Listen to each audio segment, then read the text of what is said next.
Hello everyone, I'm Sanjali from UA Capital and today we will discuss in brief about Endurance Company. Let's have an overview about this company. So Endurance Technologies Limited is a leading automotive component manufacturer and the largest aluminium die casting manufacturer in India in terms of output and capacity. It started its operations as an aluminium die casting manufacturer in 1985 and the company is today a tier 1 supplier to India's 2, 3 and 4-wheeler OEMs.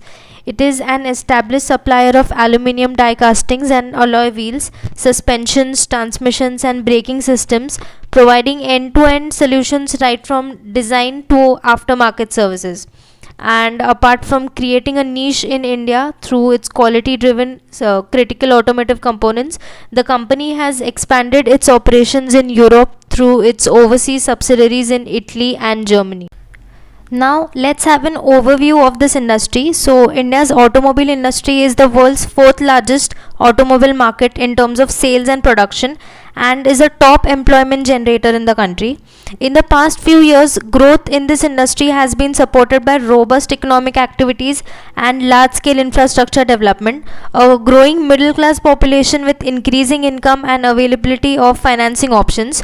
The sector has benefited from factors such as availability of low cost skilled labor, research and development support, and a strong manufacturing supply chain.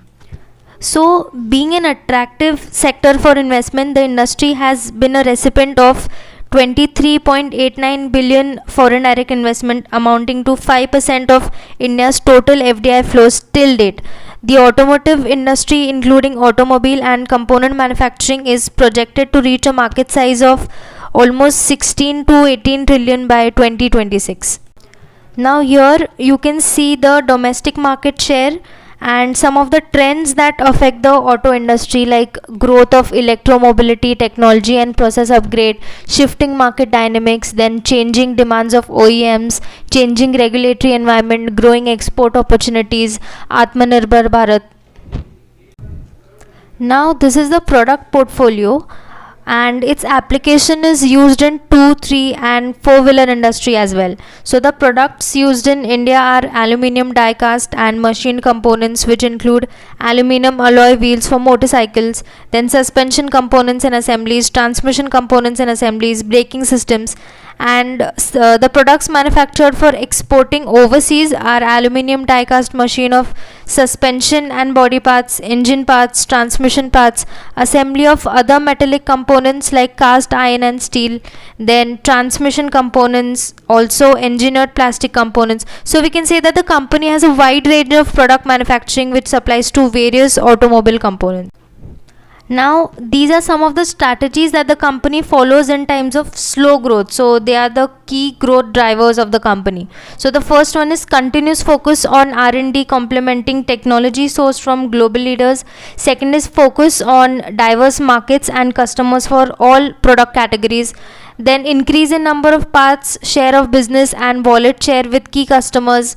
Then focus on value added products and profitable product mix, servicing of large orders from plants set up in close proximity to customer location, then expansion of aftermarket sales through wider geographical presence, dealer network and product portfolio, and strategic technology alliances and inorganic growth.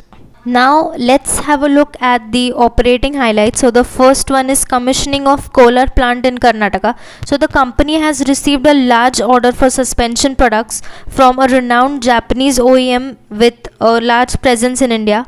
In order to meet this requirement, the company has set up a plant in Kolar district in Karnataka, which is close to the customer's factory.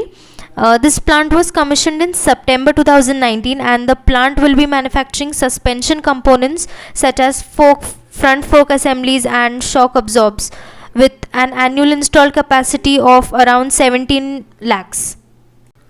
The second one is a growing customer base. So over the years, Endurance has added new customers both in India as well as in Europe. All the leading two-wheeler and three-wheeler manufacturers has been its customers.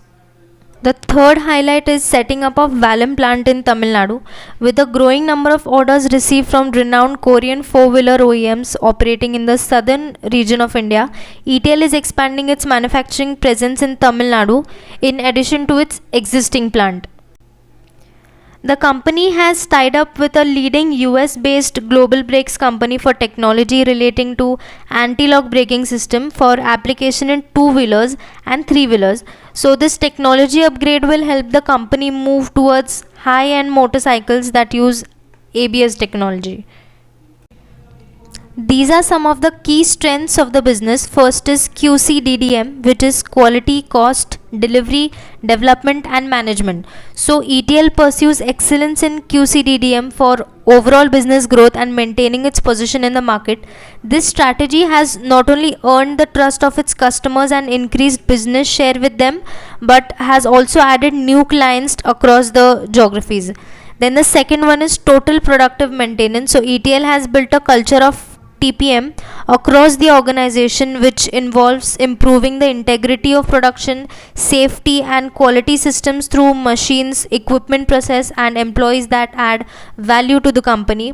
And the third one is WAVE, which stands for value addition and value engineering. So a customer focused team works on this part of the activities. So wave engineering involves application of alternative materials, alternate process, part count reduction and lightweight. Now this slide shows the year-on-year change in operating margin, EPS and profit after tax. So operating margin shows a year-on-year change of 8.78% and the earning per share and profit after tax shows almost 14% year-on-year change. So you can have a look at these figures.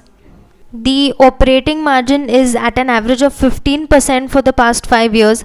The EPS and PAT as well is showing a consistent increase. Now here you can have a look at all the figures. So during the year under review, there were no significant changes in the key ratios except interest coverage ratio, debt equity ratio and net profit margin, which varied by more than 25% as compared to the previous year. The financial ratios also include debtors turnover, inventory turnover, current ratio and operating profit margin. So further repayment of debt also led to a reduction in debt equity ratio to 0.07:1 from 0.1:1 in 2018-19.